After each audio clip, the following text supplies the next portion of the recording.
I have a great time with my life, and I want to share it. Only thing that I see that is distinctly different about me is I'm not afraid to die on a treadmill. You might have more talent than me, you might be smarter than me, but if we get on the treadmill, there's two things. You're getting off first, or I'm going to die. It's really that simple.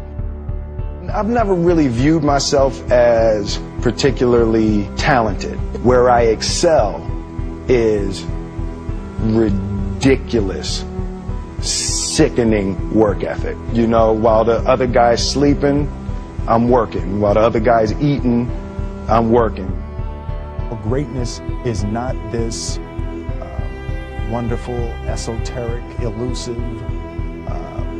God-like feature that only the special among us will ever taste.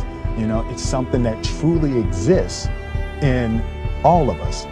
Sitting with Ali, sitting with Nelson Mandela, it's very simple. This is what I believe, and I'm willing to die for it. Period.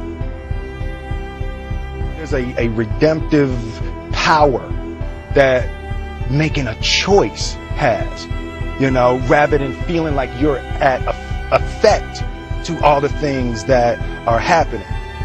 Make a choice. Like, you just decide what it's going to be, who you're going to be, how you're going to do it. Just decide. And then from that point, the universe is going to get out your way. It's like, it's water. It wants to move and go around stuff, you know. A few months ago, I said that I believe that if I chose to, I could be the president of the United States. And I think as I've had a chance to intellectualize why I said that, I think that there's a certain delusional quality that all successful people have to have. You have to believe that something different than what has happened for the last 50 million years of history. You have to believe that something different can happen. I want to represent an idea. I want to represent possibilities.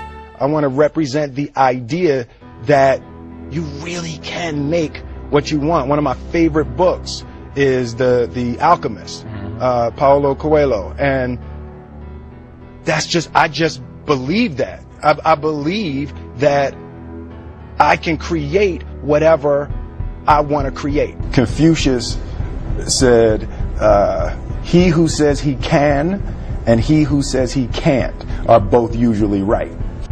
The first step before anybody else in the world believes it is you have to believe it. There's no reason to have a plan B because it distracts from plan A.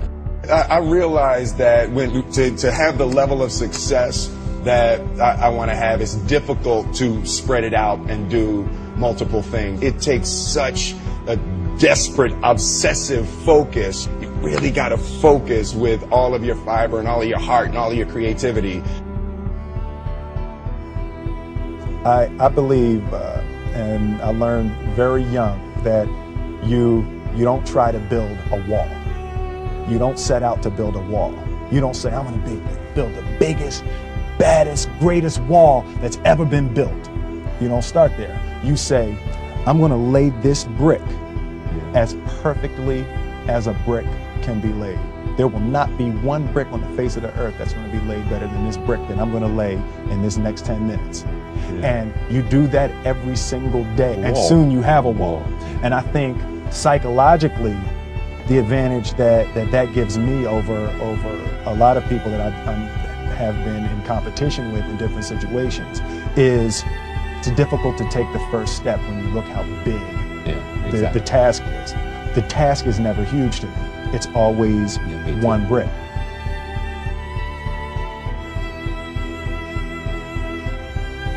I'm motivated by fear. You know? Fear of what? Fear of fear. I hate being scared to do something. And I think what developed in my early days was the the attitude that I started attacking things that I was scared of.